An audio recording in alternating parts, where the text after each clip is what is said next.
What's up guys, this is Miasin and today we'll be going over the best decks of the current format, so post Supreme Darkness, and we've got like 65 decks to cover, so this is definitely going to be a really enjoyable and insightful one, and I'm going to have a lot of fun making it, I already know it. But anyways, before you go any further, you already know the drill. Smash the like and subscribe button, but most importantly, watch this video until the end, don't be a bitch. Okay, so we got 5+1 categories. I think you can already read them, so I'm not going to bother reading them for you. It goes from really the best to the worst, obviously, just in case you couldn't tell. First one is Speedroid. That one is actually interesting. I think it doesn't really get the respect it deserves, but it's not too bad. It can make a lot of Omni Negates, and it does have some lines through Nibiru. I think my main issue with this deck is that, first of all, it does have like semi-consistency issues, even though you can kind of work on them because, you know, with any 2-win monsters you can bridge into your engine, which is really cool. You can use like Ashtira Unicorn and Molchimi Foros, and you can play from there because that goes into Rubber Band Shooter. So this deck is better than what people think it is, but there's a little bit of RNG involved with the effect of Rubber Band Shooter, and I really don't like that. So if this deck can just get more support, more good names, more cards like Terratop would help a lot. Yeah, right now it's just in could top because I could imagine maybe like one really good Speedroid player squeezing it in top 32 at YCS Orlando,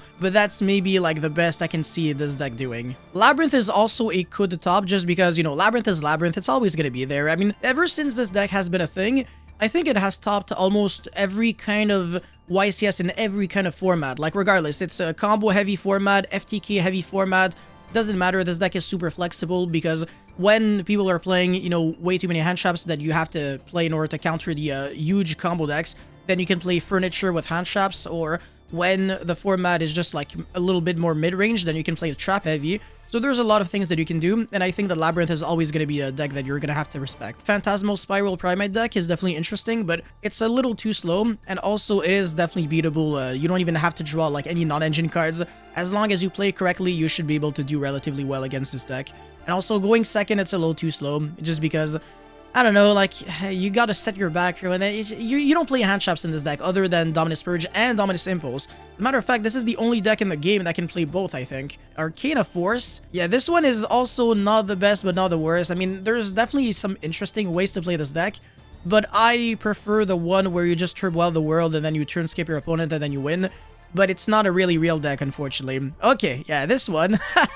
I'm not even gonna explain anything, I'm just gonna put it there. Tenpai Dragon. Yeah, shoutouts to Mario, shoutouts to Adrian. Tenpai is the best deck over the best deck to the point where I'm just gonna do this. Okay, Razio. Yeah, okay, so this is unfortunately the best deck at the current moment, just because there's so many ways to build this deck. Pure Razio I think is not good. Pure Razio I would probably put at the very bottom of top tier contender, but then Razio Fiendsmith is gonna be the most popular in terms of representation just because it's the most consistent and it has the most amount of one-card starters. And then there's also Razio Mitsurugi, which is less consistent than Razio Fiendsmith. You have infinitely more power. As a matter of fact, with Razio Mitsurugi, I have been put in positions where I would draw 0 non-engine cards and I would be able to break my opponent's full board with hand traps. That, you know, my opponent had hand traps and the full board, and I had nothing other than engine cards, and I was able to OTK for like 12,000 damage. So yeah, this deck's ceiling is through the roof, completely insane, like Razio Mitsurugi, and Razio Fiendsmith is also like completely cracked. So yeah, this is the reason why this deck just has to be in there. I would honestly be capping if I would put this deck any lower on the list. Okay, Snake Eye is absolute dog shit for obvious reasons. This deck went from literally top tier to garbage because of one ban list.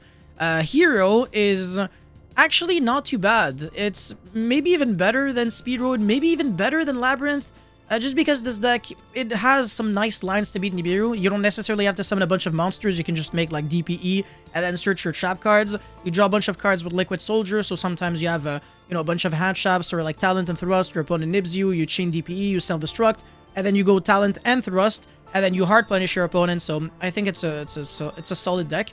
Going second, it's not too bad either. It's just that it's way too hard to play, I think, so most people would not even look at this deck seriously. It's usually played by people who don't even, like, travel to YCSs other than Nathan Christmas. I think he's, like, the only guy who religiously plays heroes when he goes to events. I mean, obviously there's more, but he actually does really well with the deck. I mean, he's been doing well with the deck ever since I saw him in YCS Anaheim, like, 2016. He's the hero OG. But yeah, no, this deck, it's super hard to play, but if you're really good with it, honestly, I could even see it at the very bottom of top tier contender as well, just because it's also a little better than what people give it credit for. Infernoid is not the greatest, I'm sorry Infernoid fans, but It got a huge downgrade ever since the Snake Eye cards got a downgrade, so that kind of makes sense. Centurion, not bad. I mean, it's not great either, obviously. I think Labyrinth is better than Centurion. The deck is just overall a little too slow. Maybe people are going to play hand traps that are useless against you, like Nibiru, for example. The Molchamis are really bad against this deck. But then, obviously, if people have board breakers, then it's still going to be good against you, so that's a little annoying. I think even Ultimate Slayer can be good against this deck if you play Synchros, at least. If you play the level 6 dragon that bounces back. There you go. Yeah, you bounce back Cosmic Blazar, your opponent can't respond.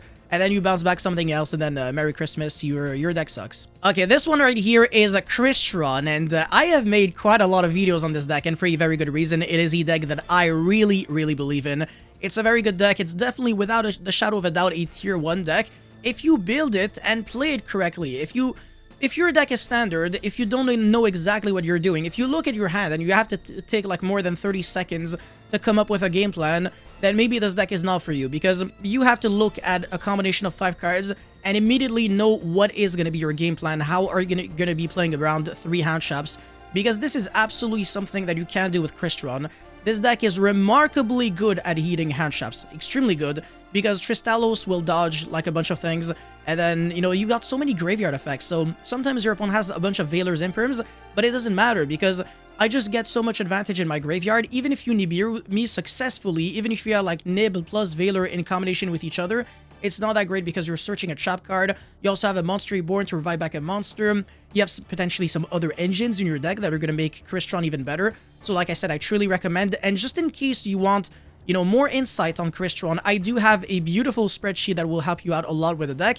And just in case you've never heard about it, here is the promo. So just in case you didn't know much before, the spreadsheet has absolutely all the info you need if you are planning on building the CRYSTRON deck, which is the best deck that is coming out of Supreme Darkness. My spreadsheet features visual support, which includes images and videos while being easy to understand, regardless of whether or not you had prior experience with the deck. It comes with 50 combos that show the most optimal lines when you are interrupted, but also through hand traps such as Ash, Imperm, every Molchami monster, Dimension Shifter, as well as Artifact Lancia. Best part is, every combo comes with their own notes so that you can understand what's going on. This spreadsheet also comes with a YCS ready decklist containing my in-depth reasoning on every card and ratio so that you don't get confused and know exactly what to buy. And if you ever encountered issues with sighting patterns, I got you, because I also cover going first and going second sighting patterns against 15 decks of the metagame. This spreadsheet also covers some alternative techs and engines that could be worth exploring the deck, as well as their pros and cons. Having access to the spreadsheet also grants you access to an ever-growing Discord community of like-minded CRYSTRON players, and also access to me, where I can answer specific questions and share updates with you. Speaking of updates, I'm even willing to add additional sections and combos to the spreadsheet if I'm asked to, and you won't have to pay again to benefit off of these updates. I'll be fully honest with you, if you're interested in CRYSTRON, the spreadsheet will not only save you hundreds of hours of theory and practice, but also a lot of money. You won't have to make unnecessary purchases since you'll already have access to an optimal deck list, and you're not gonna have to spend your days and nights coming up with combos. Also, every time you forget about a combo, you can just go back to the spreadsheet and check it out to refresh your memory.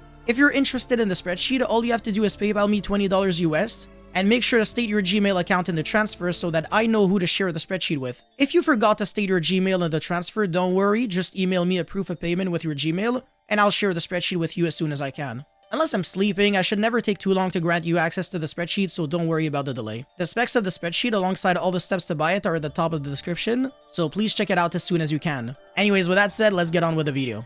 Beautiful plug and beautiful spreadsheet. Really recommend looking into it. Anyways, Thunder Dragon. This deck has been doing nothing ever since it got like 2-3 Colossus, so you really think it's gonna do something now? Of course not. It's not good. As a matter of fact, I'm actually gonna downgrade it to the yeah section, just because it could be doing a little better, I don't know.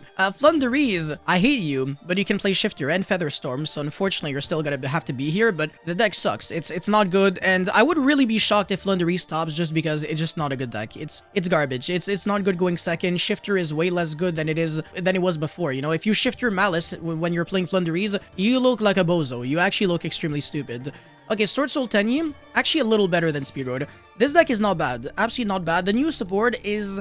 it's not that great. It's not garbage either. I'm not gonna say that, but it doesn't do enough. It's almost like the exact same thing as before. It's just that the deck is like slightly better at beating hand traps. It has slightly more consistency, and that's about it. It doesn't make unbreakable boards. The only unfair thing about this deck is Protos, and if you can leverage that, then you're in a good position. So usually you're trying to call light, or dark, or fire with Protos. These are the 3 best attributes.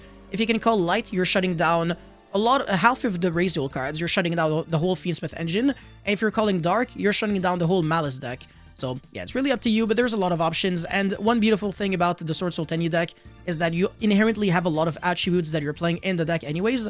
So getting the attribute that you're trying to, call with Protoss is very easy. I think it's easier than with Ritual Beast. Because, for Earth, you got Monk of the Tenyi. For Fire, you got the Shaman of the Tenyi. For Water, you got the Sword Soul tokens. For Light, you got, the Chi Jiao, the Sword Soul, the Tenyi Synchro. For Dark, you got Protoss itself. And for Wind, you got... I don't know, but who the hell plays wind attribute decks anyways? Oh yeah, Speedroid, that doesn't count. Cyber Dragon, smash the like and subscribe button. Okay, Drytron. This deck is not the best, but I have seen a player do well at YCS Cancun in Ubel format with Drytron. So just because of that, I will put Drytron here. I think it deserves a little bit of respect, but it loses very hard to like the Bestials and cards that people are already playing. So I don't really think you're giving yourself the best... advantage when playing a deck like that. It really just doesn't have an edge. Goblin Biker, obviously this is without the shadow of a doubt a deck that could top. I'm, again, not trying to cap here, but it's not a great deck either. Just because, it has like a semi-favorable Raziel matchup. Not even, I don't even think it has a good Raziel matchup, but everything else is like not even that great. It's not bad through hand traps. As a matter of fact, I would even say that it's actually good through hand traps like Veil or Imperm. These cards do nothing. Nibiru is just a little awkward because you have to play different to beat Nibiru, which I'm not a really big fan of, and this deck just has to play a lot of, like, undesirable cards, and if you're not playing against, like, an Xyz-based strategy, your Goblin Biker cards, they don't behave as extenders in your hand, because unless there's already an Xyz on the field, there's nothing to detach, so you can start summoning them from the hand, and I really don't like this about this deck, so I'm not a big fan of it. Voice's Voice is also a deck that could top, but it's a little too slow. Its power level is, like, very average. It's a little similar to like Tenyi Sword Soul in the sense where it's extremely good at just doing the same thing, which is like a slightly above average board every single time. The good news with this deck is that it doesn't lose to, the typical hand traps like Veil or Imperm, and it also doesn't lose to Molchamis, it doesn't lose to Nibiru. Bestials aren't that bad, you can easily play around them. However, it does lose extremely hard to Drool, which is a card that for some reason people are starting to play, and this is not going to be working out in your favor. So yeah, Voice's Voice just can't be above this section, I think. Anyways, Mermail is a great deck. I think it's anywhere between like bottom of top tier contender and very top of could top, but I'm actually going to put it there just because the new Passadra, Abyss, the Rumbling, or Storming Atlantean is extremely good at breaking boards in Game 1 when you're going second. The issue is that post-Game 1, you're going to have to start encountering Abyss Dweller, and this is where things are going to be getting a little tougher for you. So it's actually very interesting that so far in this section, we have two decks that lose very hard to Dweller, but they're still so incredibly good that when you're not getting Dweller, you're still playing such a good deck. So Salamangreat, again, very similar to like everything else, is very good at being average, and that is not good enough for me. So I'm gonna put it there. I think this makes sense, with its Sword Soul brother. I think these decks are like borderline identical. Okay, the Rika deck. This deck is also very good. It loses a little hard to the Chamis, I think. Both Pearly and Foros are kind of rough for this deck, but the ceiling level is insane, and it doesn't really lose to board breakers, so that's really nice as well. And also, people are going to interact very incorrectly against this deck. Same thing with CRYSTRON and stuff like that. People always hand trap wrong. The Chimera deck, this deck actually technically did get some new support indirectly because of the new Azamina LZ, but it's just really weird to like, and also it's very difficult to utilize correctly, but it's a deck that I can absolutely see top and do well, so you just keep an eye out on this deck. Sorry, if it goes first and it full combos, you're completely screwed. Gladiator Beast, not the best. I think actually I would probably do this. I think this makes more sense. It's an okay deck. You can play the Tri-Brigade engine if you want. You can play the Primate engine. The ceiling level is very high, but it's not consistent enough to my liking. And the going second, it doesn't feel good enough because you can't play enough non-engine cards. So that's an issue that I have with this deck. Malice is very debatable whether I would put it here or here. I think the deck actually got worse with the new set, so I would actually put Malice here still, just because more people are going to play the deck. But yeah, I think Malice just got a huge downgrade with Molchami Nialis now being a huge way to destroy it, because now there's so many cards that are great against the deck. There's Molchami Foros, there's Nibiru, Molchami Nialis, Chaos Hunter, Artifact Lancia. It gets bullied by way too many silver bullets. That's not something that I really like. Whereas Raziel, for example, it doesn't really scoop to one single card. Obviously, there's Ultimate Slayer that is good, but if you're playing the Fiendsmith engine, then you just have so many interruptions that even if your opponent does have the ultimate Slayer for your detonator and then negate the field spell, you still have other things like Caesar with, you know, the DSE ray interruption off of the Fiendsmith and Paradise. All of that off of one card. So sometimes even the board breaker approach, it's not the best. Okay, the Magical Musket. This is basically just the Fiendsmith deck, so obviously it's a good deck. It's probably gonna have to be at the very bottom of top tier contender just because anything that's like pure Fiendsmith or Fiendsmith with like a very small engine to me is just not good enough, but it's still Fiendsmith, so Fiendsmith is Fiendsmith.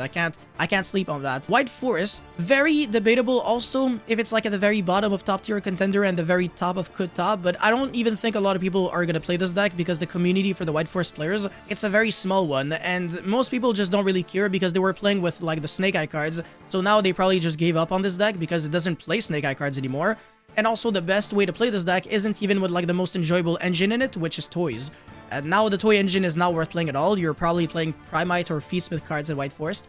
And actually that's what's been doing very good, very well in the OCG. So yeah, this deck, it just changed so much since the new support. But also, it doesn't feel that great because you can't make Baron, so even like beating Nibiru is just a little awkward in this deck. You just have to play different, like I said. Dinosaur, yeah, no, that deck is not good at all. Fire King, not good at all, really not good, but it's also not like complete garbage. Unchained, I'm probably gonna put it like there-ish, just because it is a Fiendsmith based strategy, so gotta put some respect on it. Despia, I mean, this deck can still Gimmick Puppet Nightmare Lock you, technically, using DD Earth Rose, but if you're playing a Fiendsmith deck, then it does nothing. And also, it can still, like, FTK you with, like, all the interruptions from, like, the actual branded cards, like Mirror Jade and Branded in Red and stuff like that, so obviously that's still extremely dangerous.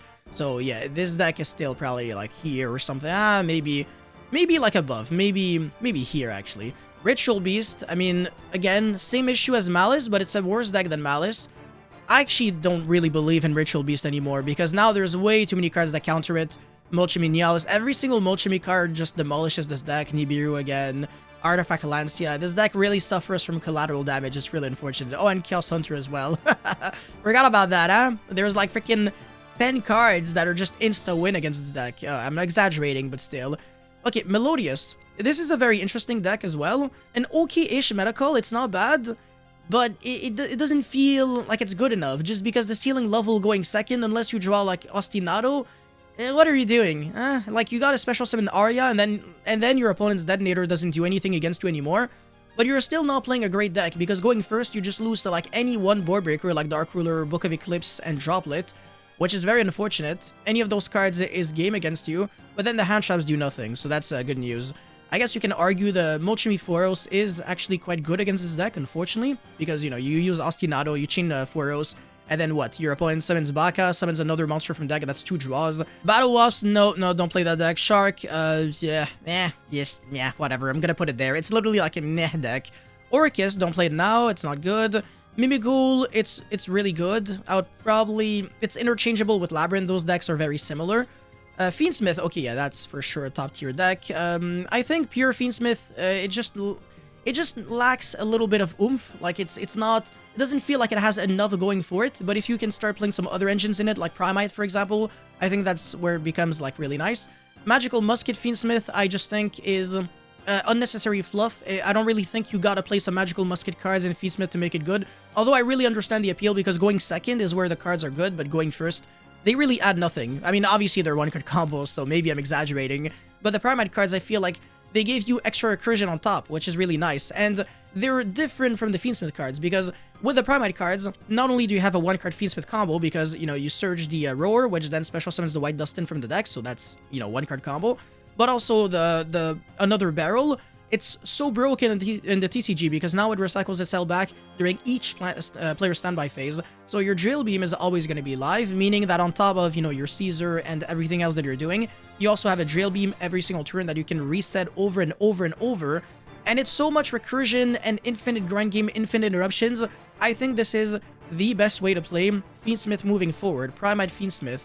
So I'm actually gonna put Primite and Fiendsmith at the exact same positioning just because I think these are the best builds. And yeah, it's pretty much one deck. So obviously, if you skip all the way until the end of the video, you're not going to understand jack shit. But this is me explaining it in a nutshell. Okay, Generator, no, don't play this deck either. Six Samurai, no. Medalce, hell nah. Yeah, this deck has like no appeal. Sky Striker, shoutouts to Ryan Yu, but this deck sucks, unfortunately. Gimmick Puppet, not good at all. It has like almost no edge. I mean, not, yeah, it just lacks consistency. It loses kind of hard to like a bunch of hand traps. It's just not really worth playing. Kashtira is a deck that could top, but I'm still gonna put it at the very bottom because it's way too basic. It's the mechanics of the deck is just you summon a monster and then you summon another monster maybe if it's your lucky day.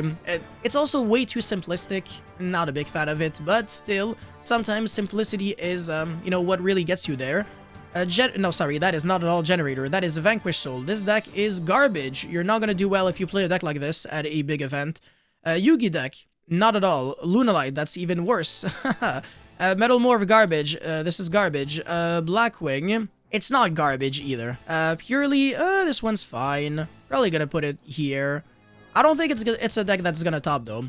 This deck, it's usually played by like a few players that are decent with it, but then it doesn't translate to like optimal results, unfortunately, and it suffers from collateral damage of people now play like Dimensional Barrier for Raziel, which I think is really funny because it's not good against Raziel. But still, people are going to have like D-Bear as a thrust target at the very least. And you're not going to be happy as a purely player. Yubel is an interesting deck, so I think it's a deck that could top, even though I don't like it at all. But I think it's actually worse than all these decks. It has the really good matchup against Tenpai Dragon, which I did delete, but still, shoutouts to Adrian. That's pretty much like the only really good matchup that Yubel has, because it's gonna get bullied by hand traps and also by board breakers. Like Ultimate Slayer, send Aggregator and then bounce back the Varouge Bus. Bro, that cripples you. But yeah, I'm not a big fan of Yubel this format, unfortunately. It's just not worth playing. One Phantom Yubel was not the reason why this deck got a downgrade. Anyways, Phantom Knight. Yeah, this deck is not good at all, actually. It's just a worse version of CRYSTRON, and you're still gonna lose to Artifact Calancia, so there's really no reason at even looking at this deck. Raid Raptor, I mean, definitely the worst deck in this section, but it's still a cool deck that I really like a lot, so it really pains me to, you know, place Raid Raptor this low on the list. These decks really do deserve to be this low. Orcus, by the way, this is pre-support, because post-support, this deck is going to be the nuts, so again, just keep that in mind when I'm making these tier lists. Rescue Ace is literal trash, like extremely bad. There's really zero appeal. The deck just got a huge downgrade. Marincess is not good. Runic is also not good, but this one's a little better than like the other stun decks. If anything, on par with like Flunderies, which is not necessarily like a flex because this deck also sucks. So, Eldritch, if anything, I actually think Eldritch is a better deck than both of them, but it's still not like the best because we're still missing the good Eldritch support that we're going to be getting in Alliance Inside. That's going to be really cool. Lightsworn, this is exact same thing as Tier Elements, so it's just not good at all. Yeah, I'm just gonna put it there. They have the exact same strengths and weaknesses, which I hate. Mitsurugi. Okay, so this is the Raziel Mitsurugi deck. It's very debatable whether it's best deck or, you know, a little lower than that. It could be here. It could be here. I'm not sure. It could also be like maybe a little down below. I'm not 100% sure yet. Maybe I'm gonna be revisiting this tier list once we get the results from YCS Orlando. Just because from what I've seen, this deck is a little too sporadic in nature. Sometimes you draw like the best hands, and then you can break like huge boards, but sometimes your hand just betrays you, and then you draw garbage, and then you die. And I hate when that happens. It's really annoying, but Raziel Fiendsmith is just overall more consistent, more reliable. Raziel Mitsurugi, when it's your lucky day, it's your extremely lucky day. So it's like a go big or go home kind of deck. I don't know. Sometimes, like I said, it works out. Memento is actually very nice. I do like it a lot. I think it's way better than any of the decks here, just because it has a better balance of going first and going second. And also it's a deck that sometimes can go second extremely well without needing to draw non-engine cards, similarly to Raziel, but it has a couple of drawbacks which I find a little concerning, like Dweller is a really big one of them. Shifter is really annoying for this deck. It has like nothing to do under Shifter, like it just passed his turn. Retangency can be annoying, but nobody's playing that at the current moment. And then, you know, there's some other things, like the Molchemies, they're not, like, that bad, but if you have no practice against Nialis, it's definitely gonna destroy you. Okay, Exodia is very interesting, it's just the worst version of Tenpai, but I don't think this deck is gonna top, honestly. It's just not good against Raziel. what are you gonna do? Like summon the Exodia Fusion and then not OTK your opponent? Just not worth it. This deck is somewhere in this section for sure. Maybe like after this, it's not bad. It's like interchangeable maybe with like Centurion. It's like a very well-balanced deck overall. It's just that the follow-up is not like the best necessarily, so that's a little frustrating with the deck. Ryugi is trash, Ice Bearer not good, and Tenpai Dragon obviously is in the shoutouts Adrian section, which I'm way too lazy to do again, just because obviously the goal was just to shout out Adrian. But yeah, realistically, Tenpai Dragon is a top-tier contender, just because it changed so much since last time. It used to be like an actual Tenpai Dragon deck. Now it's just you're playing Tenpai Dragon cards in your almost in your Fiendsmith deck, or like another engine that could be good in Tenpai Dragon, and then you can easily bridge into your Tenpai Dragon cards using like generic bullshit. You can draw like 6 hand traps going second and kill your opponent. It's really stupid. This deck is a scam deck. I hate it with all my heart, and if it could get banned, I would be extremely happy about it. This deck does not deserve to exist because it power creeps every other going second decks. So yeah, it's complete BS. But yeah, if you smash the like and subscribe button, and this video gets to 1,000 likes, Konami is going to be forced to destroy Tenpai Dragon. Anyways, that's all I had for this video, guys. Thank you so much for watching. Don't forget to like and subscribe, and let me know how you feel about this format and about this tier list. You guys let me know how much you agree and disagree. If you disagree, you're stupid, and if you agree, you're smart. There you go. I'm not trying to influence you, but that's the only way you can think. Thank you guys so much for watching. Don't forget to like, subscribe, blah, blah, blah, blah, blah, and I'll see you guys very soon. Peace.